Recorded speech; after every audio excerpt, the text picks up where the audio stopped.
All right, party peoples of the interwebs, a very short vlog because I was on with Benny Thompson this morning and I was on with Alex Jones this afternoon. We have entered verdict watch time in the monumental, one-of-a-kind, first of its kind, criminal prosecution of a former president of the United States of America based on a very novel legal theory, aka judicial dog poop, that the president falsified business records feloniously by allegedly structuring a payout. You're making noise. I'm doing a vlog right now. Get out. Go. Get up. Oi. By structuring a payout, allegedly, to a former porn star, Stormy Daniels, as a result of or following an alleged affair that occurred in 2006, and the alleged payout scheme was structured in 2016, and the payments went out in 2017 after President Donald Trump had been elected president of these United States of America. His lawyer, who effected the payment, Michael Cohen, convicted perjurer, all-around scumbag, is the one who alleges that Trump instructed him to structure the payment to Stormy Daniels by way of retainer agreement payments, monthly retainer agreements, to Michael Cohen, who was his attorney at the time, but in testimony claims he wasn't actually doing any work for Donald Trump, that the payment, it was $35,000 a month to Michael Cohen, was actually not payment for legal services as per a retainer agreement, as per all documentation, but was in fact a surreptitious, felonious covering up of the hush money payment to Stormy Daniels for the purposes of election interference. Okay, so, deep breath. The jury has been given its instructions while they head into deliberation, and some of these instructions have caused something of an uproar. Now, I just screen grabbed the highlights coming out of Inner City Press, who has been live tweeting this entire trial. There's not that many that I'm gonna go over, but what was absolutely hilarious is one of the first tweets I saw of the day. One of the earliest tweets of the day was Judge Marchand saying, "Get the jury, please," jury entering, and Justice Marchand says, "Jurors, I will now instruct you on the law. You will not receive copies of the jury instructions. I can read them back to you if needed, and according to some of the reporting now, the jury has requested that the judge reread the jury instructions to them." What time is it now? It's 4:30. They've been deliberating since this morning, before lunch. The judge says in this tweet, "If you have come to believe that I have an opinion of this case, put it out of your mind." As in, let me beg. Let me try to pull a Jedi mind trick. You have not seen any overt, shocking political bias of me on the bench. You did not see me basically overrule every objection raised by the defense. You did not see me sustain basically every objection raised by the prosecution. You did not see me go ballistic on Trump's attorney Blanche. When I lambasted Trump's attorney Blanche for his outrageous conduct, it was because it was outrageous and not because I'm a total bias hack of a judge whose daughter is raking in millions of dollars, hands over fist, because of this very prosecution, raising money for Adam Schiff, her client as well. No. When you saw me lambaste Trump's attorney Blanche, it's because he deserved it. When you saw me lose it on who was the witness, the attorney Costello. When you saw me kick all of you out of here so that I could reprimand Costello because he rolled his eyes at my egregious conduct as a judge, he deserved it. And if you think, what did he say? I loved it. If you have come to believe that I have an opinion in this case, put it out of your mind.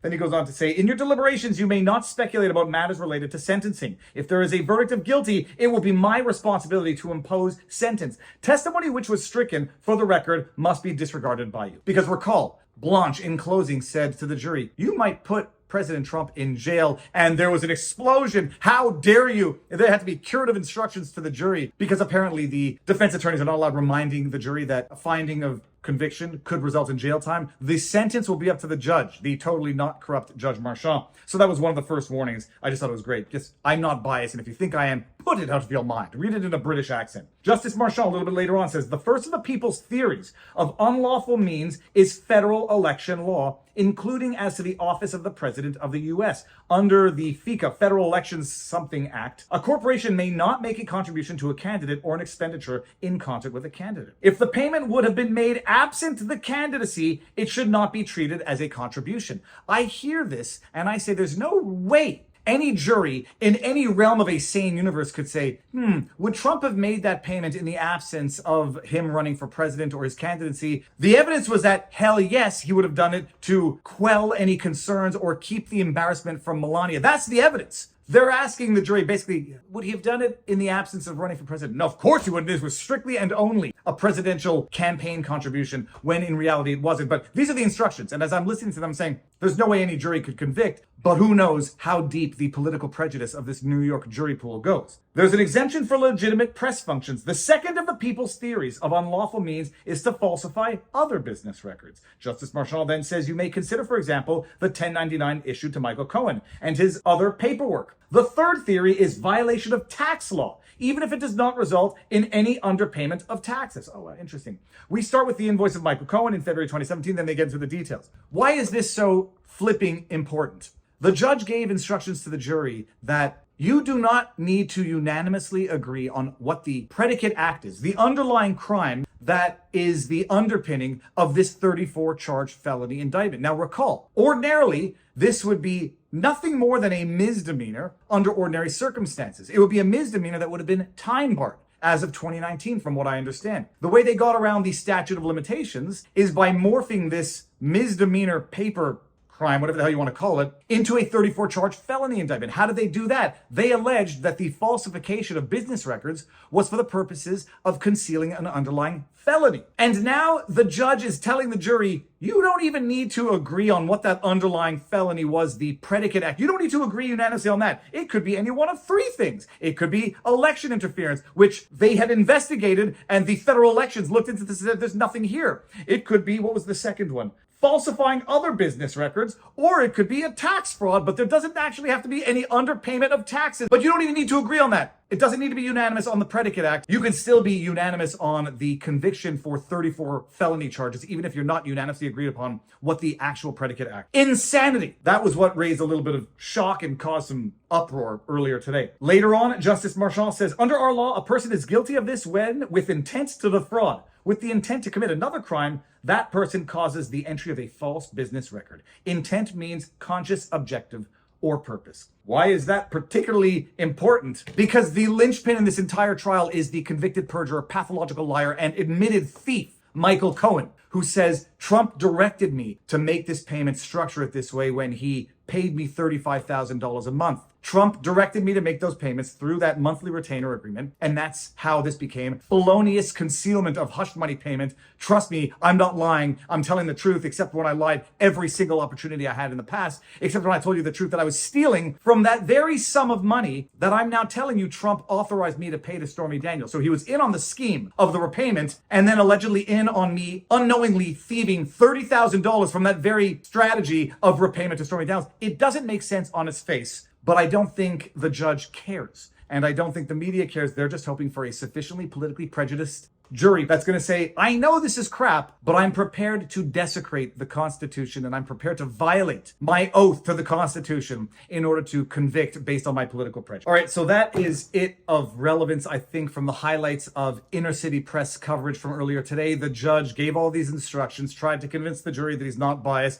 tried to give the jury every available option to come to the foregone desired conclusion of conviction. Says you don't even have to agree on the underlying predicate felony, the predicate crime. You can still unanimously agree on conviction. The judge did everything in his power to sort of put the ingredients in there to come to the cake that he wants as a final product, but this is going to a jury. This isn't like the New York Engeron case where using the tools that the judge had, they bypassed the jury process. This isn't like the Alex Jones case where they defaulted Jones into a verdict of liability that was civil. This case is criminal, so it needs to be submitted to a jury, but the judge has done everything in his power to sprinkle in those ingredients to bake out the result that he wants, that being a conviction. We'll see what happens. My initial prediction before having followed this trial meticulously was that there would be a conviction, a foregone conviction. Hands down, no question conviction. This trial went so flipping badly, I'm almost inclined to say there's going to be a hung jury. This is what a sneaky lawyer does when he wants to hedge his bets, because if there's a conviction, I can now say I predicted it all along. And if there's a hung jury, I can now say, yeah, but I really wanted to change towards the end. I'm sticking with my original prediction. There is going to be a conviction, but I will be happy to be wrong here. But the bottom line, the judge has done everything he could to curate the result that he wants to see in this case, which is a conviction, even if it gets overturned on appeal, because at the very least for the next 6 months leading up to the November election, demented Joe Biden can say, we've got a convicted felon. Do you really want to elect a convicted felon? And you can get the court and the politicians doing all sorts of further chicanery to try to frustrate Trump's ability to be on the ballot, to run, to campaign, because that's exactly what they did with this bullcrap persecution, election interference of a hogwash trial.